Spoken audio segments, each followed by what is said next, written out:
Every morning, at exactly 7:23, he would step out of his little blue house and onto the narrow sidewalk, his black umbrella tucked securely under his arm. The street was always quiet at that hour, the kind of calm that wraps around you like a soft blanket, gentle enough to hush the loudest worries. No matter the season or the weather, the umbrella was always there. Rain or shine, heat or chill, it never left his side. On the rare mornings when a delicate mist kissed the air, the umbrella was his companion, shielding him as he moved with a slow and deliberate rhythm. It wasn't just a piece of fabric stretched over metal ribs, it was a part of his story, a silent witness to moments no one else knew. I first noticed him during the early days of spring, when the air still held a chill, but the buds on the lilac tree at the corner began to bloom with soft purple clusters. The neighborhood was waking up in its own slow way, birds chirping in the background, the scent of wet earth mixing with fresh blooms. I had just moved into the house across the street, still unpacking boxes and trying to find comfort in this new place. He appeared suddenly, walking just past my window, and for a brief moment our eyes met. His face was lined with years, his hair peppered with silver, but there was something tender in his gaze that caught me off guard. The umbrella he carried was black and sleek, the kind that looked both old-fashioned and timeless. I wondered what stories it held. At first, I thought it was a simple habit. Perhaps he didn't trust the weather forecasts, or maybe he had a health condition that made him cautious. But as days turned into weeks, and weeks into months, the umbrella never left him. I saw him on rainy days, stepping calmly through puddles without a hurry. I saw him on bright afternoons, walking slowly as if savoring every ray of sunlight. I even saw him on windless evenings, when the air was still and thick with the promise of nightfall.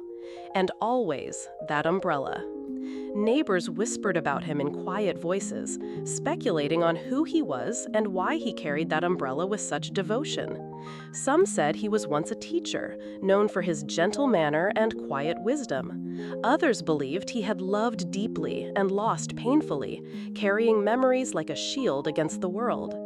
I heard a story about a fiancé who left him years ago, though no one dared mention it to his face. Curiosity drew me closer, but respect held me back from asking directly. Instead, I observed. The way he would pause to watch a bird land on a branch, the way his eyes softened when he looked at children playing down the street. He wasn't lonely in the way that aches, he was solitary by choice, wrapped in a cocoon of memories and quiet strength. One afternoon, as a light rain began to fall, I decided to walk the path he often took. The mist hung low over the pavement, blurring the edges of the world and softening the sounds. He appeared around the corner, umbrella open above his head, shielding him from the drizzle, but not hiding the gentle smile that flickered at the corners of his lips. He glanced at me, and our eyes met again, this time with recognition. A small nod, a silent greeting passed between us. There was something unspoken in that moment, a shared understanding that words couldn't capture. I gathered courage and asked, "Why do you always carry that umbrella, even when it's not raining?" He looked at me then, his eyes steady, but filled with a sadness that didn't beg for sympathy. "It's not about the rain," he said softly. "Sometimes the storm is inside us, and the umbrella is all we have to keep it from pouring out." His words lingered, as heavy and warm as the scent of wet earth after a storm. I wanted to ask more, to understand the story behind that umbrella, but I sensed he wasn't ready to share. So I simply nodded, letting silence fill the space between us. From that day forward, I saw the umbrella not as a strange habit, but as a symbol, a quiet testament to a love that lingered beyond words, a memory held tenderly against the heart. Sometimes, late at night, I would imagine the stories that umbrella could tell. Stories of laughter, of tears, of promises whispered under stormy skies. Stories of a man who carried not just fabric and metal, but the weight of a past he had learned to live with, gently, without letting it drown him. The umbrella was more than a shield. It was a reminder that some storms never truly pass, but with time, we learn to walk through them. The black umbrella wasn't just an object. It was a silent guardian of memories long past, memories that seemed to seep out in the quiet moments when the man was alone. Over the following weeks, my curiosity grew stronger. Who was he? What story did that umbrella hold? One chilly evening, as twilight melted into night, I saw him sitting on the bench by the park. The streetlights cast a golden glow around him, outlining his figure against the deepening blue of the sky. The umbrella rested beside him, closed but never far away. His hands, worn but steady, held a small, weathered notebook. For the first time, I noticed the careful way he traced his fingers over the pages, like a lover remembering a touch long gone. Gathering courage, I approached him slowly. He looked up, eyes reflecting the dim light, and nodded a quiet greeting. Without waiting for an invitation, I sat down at the edge of the bench. "What's that you're reading?" I asked softly. He glanced at the notebook, then back at me. "Old letters," he said. "Letters from someone I once loved."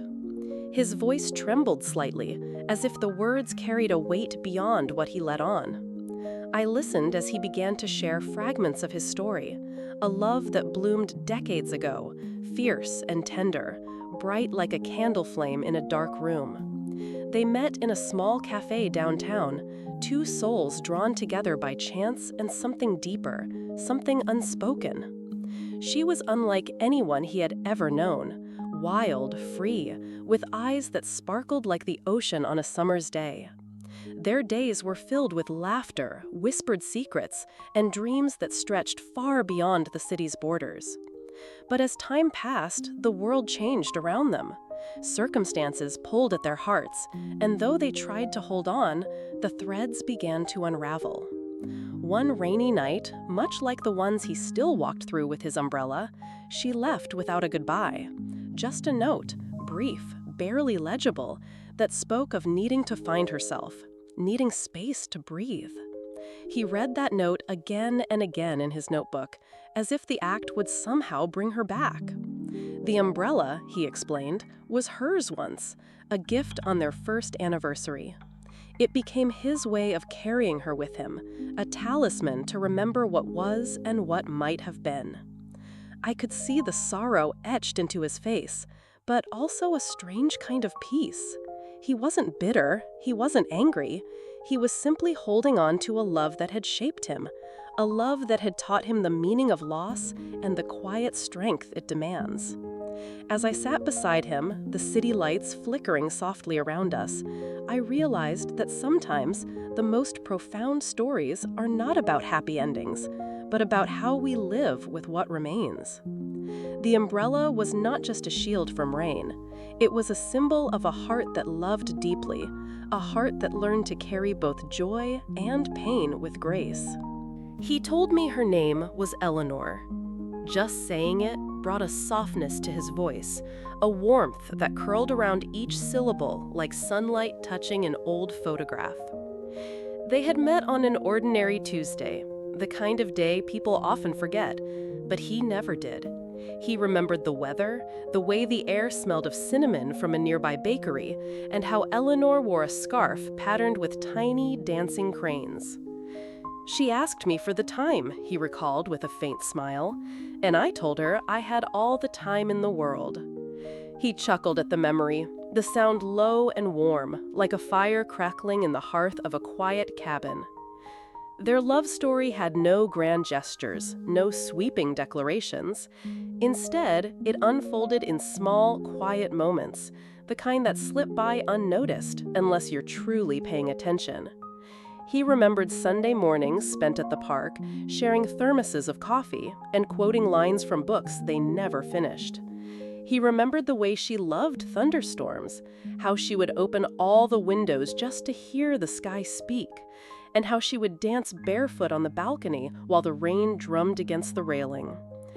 She believed rain cleansed the soul, he said. She never carried an umbrella. That was the irony. But on their first anniversary, he gave her one, a simple black umbrella with a curved wooden handle. She had laughed, then kissed him on the cheek and said, "You're the only storm I'd ever hide from." That umbrella, the very one he now carried every day, was never meant to be a shield. It was meant to be a shared joke, a soft promise, a gentle gesture that only the two of them understood. Their apartment had been small, barely big enough for two people, but it was filled with life. Plants spilled from every windowsill, books lined the walls. There was music, always music, playing from a dusty record player that sometimes crackled louder than the notes it was trying to play. Eleanor used to hum while washing dishes, he said. She was always a little off-key, but it made the room feel full. They had dreams, of course, of traveling to Italy, of owning a bookstore, of adopting an old dog no one else wanted. Dreams that were never out of reach, just waiting for the right time, waiting for life to slow down. But life doesn't wait. Still, for those years they were together, time felt generous. They laughed more than they cried. They argued about silly things, whose turn it was to buy groceries, whether a tomato was truly a fruit, and then made up quickly, never sleeping with bitterness between them. He showed me a photograph once, faded, curled at the edges. It was them on a rainy afternoon, huddled under the umbrella, both laughing. You couldn't see much of the background, only the umbrella overhead and the way their bodies leaned into each other. But it told you everything you needed to know. It wasn't perfect, he said, but it was real, and real is enough. Listening to him, I didn't just hear a love story. I felt it, like warmth rising through my chest, soft and unspoken.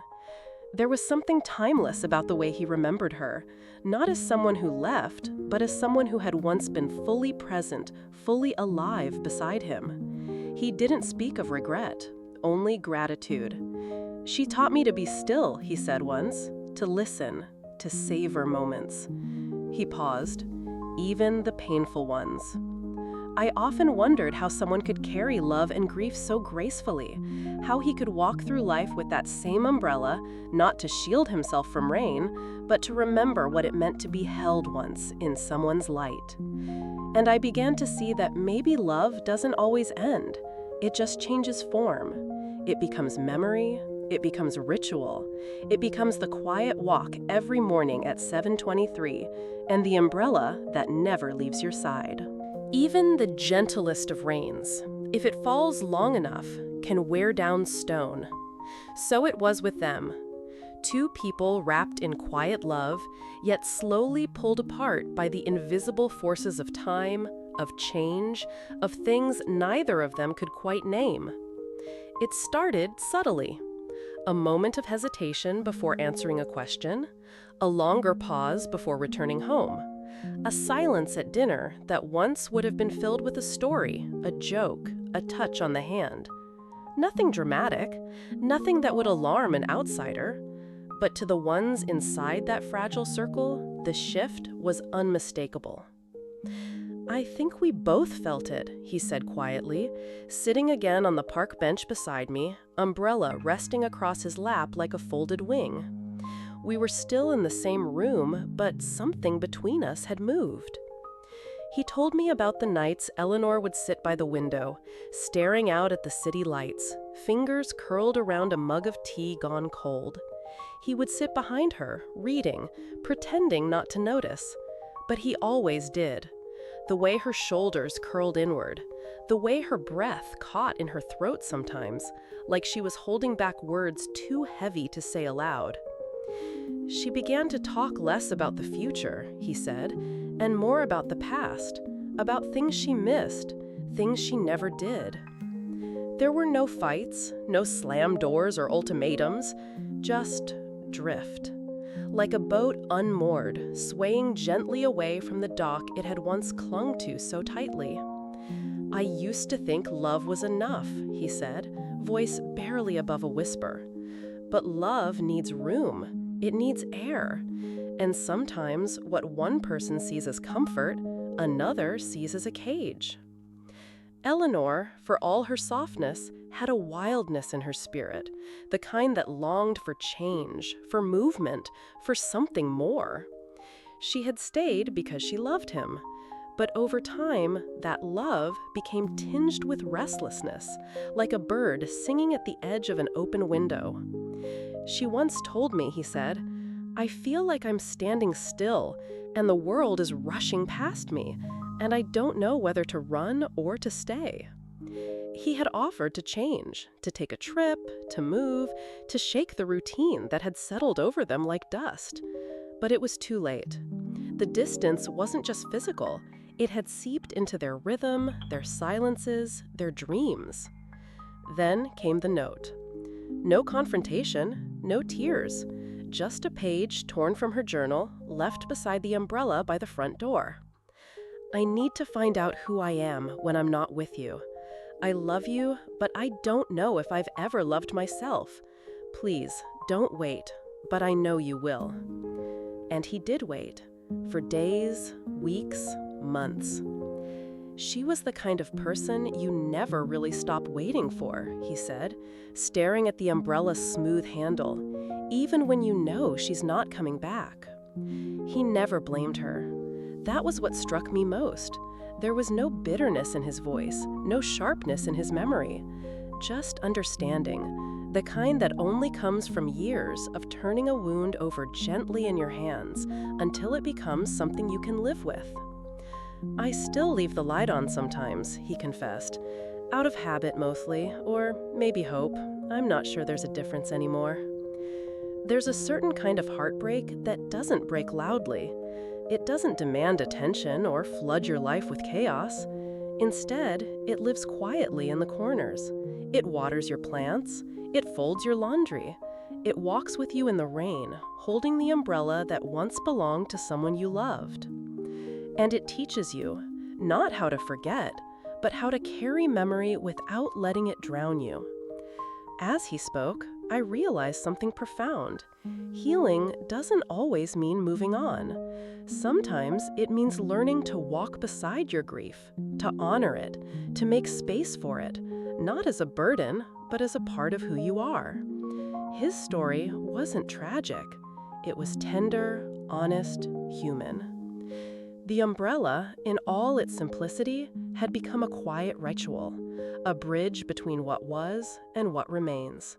And perhaps that's all any of us can hope for, not to erase the past, but to find a way to walk through the present with its weight balanced gently in our hands.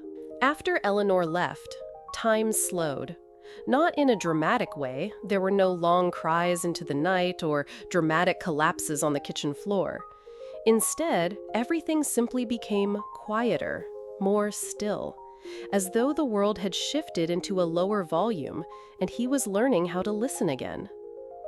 "The first morning without her," he told me, "I reached for 2 coffee cups before I remembered there was no second person to drink with." The umbrella hung by the door. Her scarf, the one with the little cranes, still draped over the back of the chair. And the light above the sink? She used to leave it on even during the day. He left it on too. At first, he thought she might come back, that maybe she just needed a week, maybe a month. But days became seasons, and hope quietly folded into habit. He still walked the same streets they used to walk. He still went to the park at 7:23, even when the weather turned cold. He said it made the memories feel alive, as if simply retracing the past could keep it tethered to the present. But he wasn't alone in the world, not completely. There were small interactions, moments of warmth that punctuated the gray. A young girl who sold flowers on the corner once gave him a marigold, just because. An old man at the cafe remembered his name and always added an extra sugar cube to his coffee. A little boy on a rainy afternoon had tugged his sleeve and asked, "Mister, why do you always carry that umbrella if it's not raining?" He had smiled, knelt down, and said, "Because sometimes memories need shade too." There was a softness in him that people recognized, a kind of stillness that drew strangers close, even if they didn't understand why. He never shared much, He didn't need to. His presence alone seemed to carry the echo of a story, and people are drawn to stories, even the silent ones. He never stopped loving Eleanor, but he learned to love in other ways. To love the rhythm of the city's heartbeat beneath his feet. To love the sound of pigeons flapping into flight from the rooftop. To love the laughter of someone he barely knew on the bus. To love the way rain tapped the pavement like fingers drumming an old lullaby. He met someone once, not in a romantic way, not entirely. Her name was Claire, a widow who lived in the building across the street.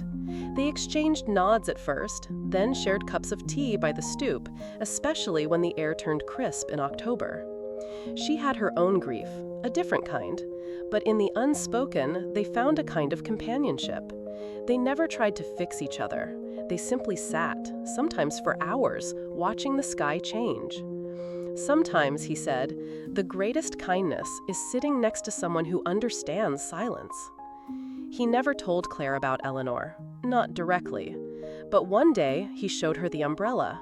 She didn't ask, she only nodded, then passed him a slice of lemon cake she had baked that morning. It was enough. Connection didn't need explanation, it just needed presence. As the years passed, the sharpness of his loneliness dulled into something more bearable. Not absence, but acceptance. He didn't try to replace Eleanor. He didn't chase after new versions of her. He simply kept walking, kept showing up, kept living in the quiet moments where love lingers long after the person is gone. That was something I admired, the way he honored her without holding her hostage in memory, the way he kept space for joy, even when sorrow sat beside it. There's room for both, he told me once. The trick is not letting one silence the other. And so he carried the umbrella, not because it might rain, but because it reminded him of dancing in the living room, of her humming in the kitchen, of the first day they met. Not all love stories end with together forever, but some last longer than that. Some live in benches and notebooks and the curve of a wooden handle worn smooth by time. Some love stories, the quiet ones, are the ones that never really leave. It happened on an early spring afternoon, the kind of day that sits between seasons, where winter's breath still lingers in the shadows, but sunlight dares to peek through. He had just left the bookstore on Elm Street, where he liked to browse without buying, as though the pages offered a kind of company. And there she was, across the street, standing by the flower stand that Eleanor used to frequent. She was bent slightly, fingers gently brushing a bouquet of tulips. Her hair was tied in a loose knot, and she wore a gray coat cinched at the waist, simple, elegant, and somehow familiar. His breath caught. It wasn't Eleanor, of course not, but she moved like her, tilted her head like her. There was something about the shape of her hands, the way she smiled politely at the florist, the way she paused to look up at the sky as if she were listening for something no one else could hear. He didn't follow her, he simply watched. And for a brief moment, time folded, as if the past had slipped into the present like a shadow crossing pavement. It wasn't pain he felt, nor longing, just recognition, a gentle ache that stirred beneath the ribs. I wasn't searching for her, he told me later, but I think part of me still expects to see her in places we used to go, in people who remind me what it felt like to love without knowing how it would end. That woman, the stranger, never noticed him. She walked away with her tulips, disappearing into the crowd, but she left something behind in him, a flicker, a reminder, that love doesn't vanish. It transforms. It learns how to breathe inside someone else. And that realization changed something. The next day, he returned to the flower stand and bought a single tulip. He didn't know why. Maybe it was an offering, maybe a ritual. But when he placed it in a glass of water back at home, it filled the space with color. A week later, he walked a different route to the park, sat on a different bench, bought a new book. Not because he wanted to let go of the past, but because he was finally learning how to make space for the future. "I think," he said slowly, "that if I moved on, it meant I was leaving her behind. But now I think maybe carrying her forward means living fully, not quietly." That encounter, so small, so fleeting, became a hinge point in his story. Not dramatic, not cinematic, but real, subtle, like most of life. He began to notice more.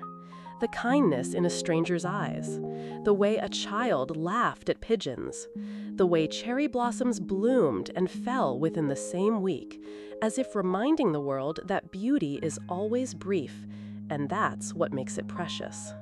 He wasn't healed, as people often expect, but he was softer, more open, more willing to sit in the quiet with both the joy and the ache. And that umbrella? He still carried it, but now, sometimes, he shared it. Rain had returned. Not the sudden kind that soaked you in minutes, but the soft, lingering kind. Like the sky wasn't weeping, but remembering. He sat at his usual spot in the park, the old umbrella resting between his knees. It had been with him through so many seasons, a quiet companion, a keeper of memories. On that particular morning, something stirred differently. He reached into the inner pocket of his coat and pulled out a folded envelope. The paper had yellowed slightly with age, but the words inside were sharp as ever. It was a letter, one he had written to Eleanor, years ago, but never sent. "I don't know why I brought it with me today," he said, eyes tracing the skyline through the mist. "Maybe I was waiting for the right kind of rain." Then, without asking, he began to read. "Dear Eleanor, I don't know where you are or if you're still in the same city. I don't know if your hair is longer now or if you still hum when you cook. I've learned to live with the silence. It no longer frightens me. It's just another room in the house I've built alone. I still make tea for two sometimes, out of habit, out of memory. You once told me you felt like a bird in a room with all the windows closed. I've thought about that a lot. I don't blame you for leaving. I think some people are meant to be chapters, not endings. What we had was real, not perfect, not endless, but real, and that's more than most people ever get. I hope you found the version of yourself you were looking for. I hope she's beautiful and brave and free. I'll always carry you with me, not as an ache, but as a melody.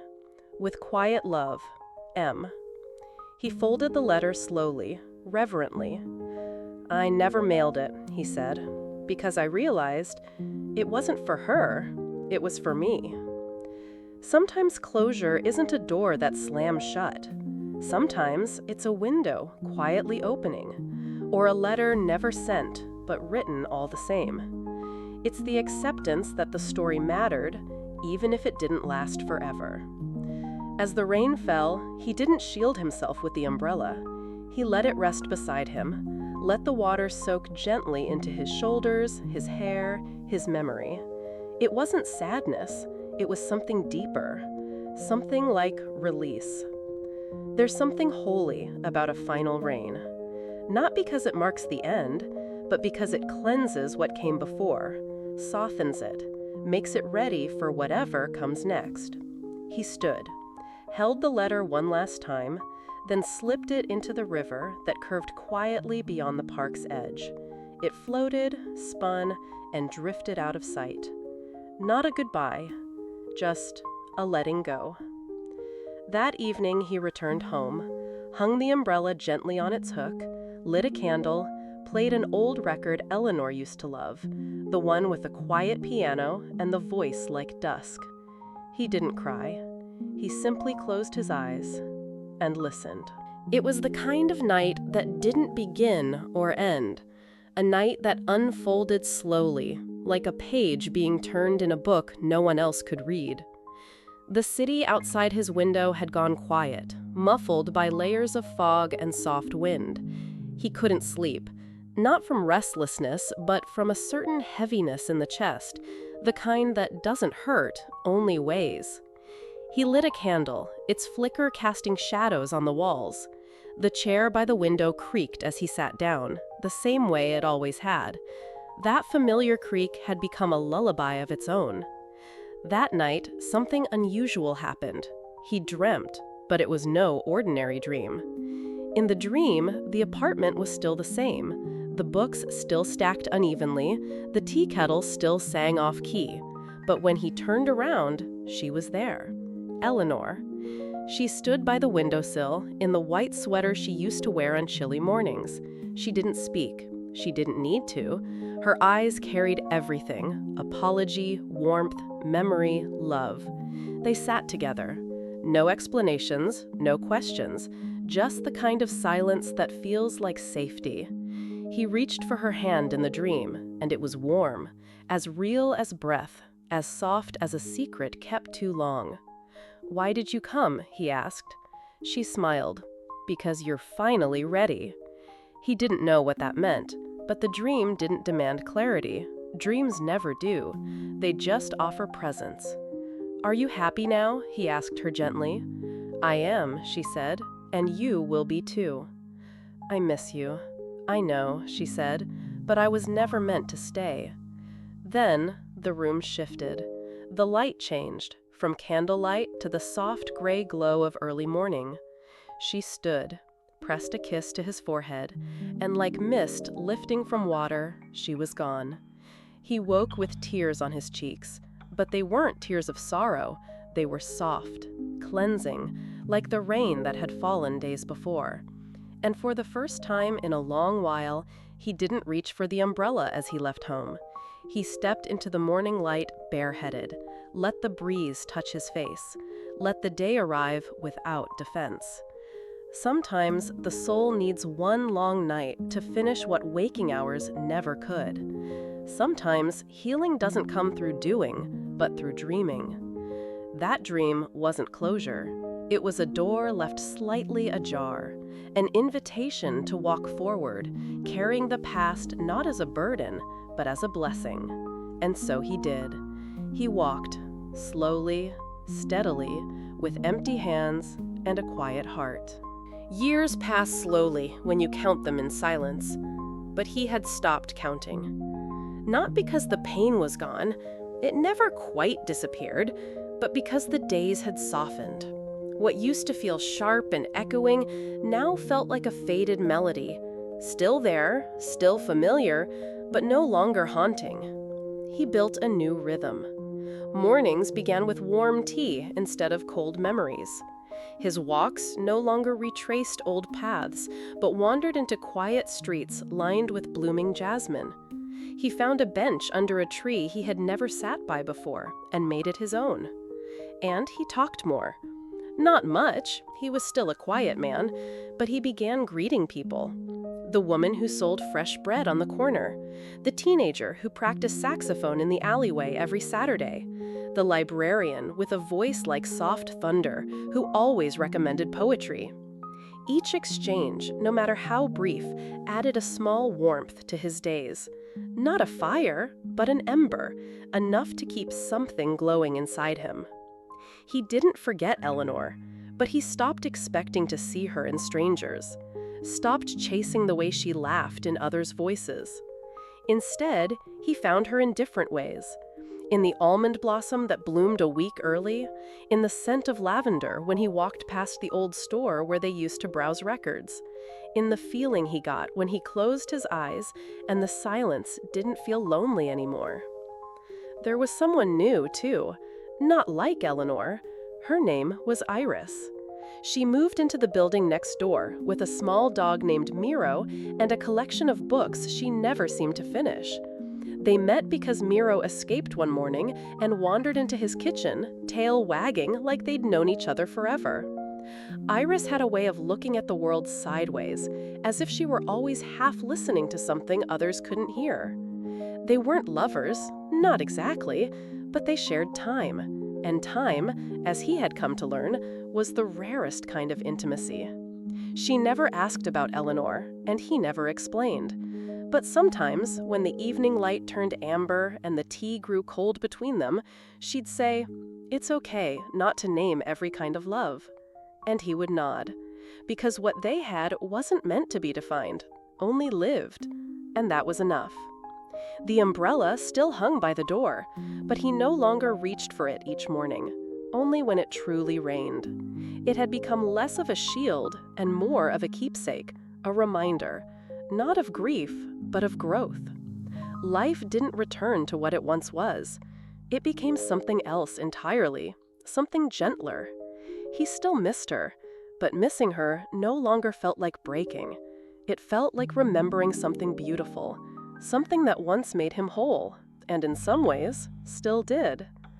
Some people believe love ends when the person leaves. He no longer believed that.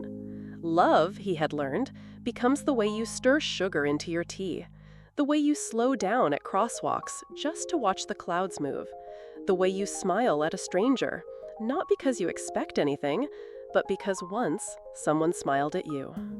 The sun was low, casting long golden shadows across the quiet street.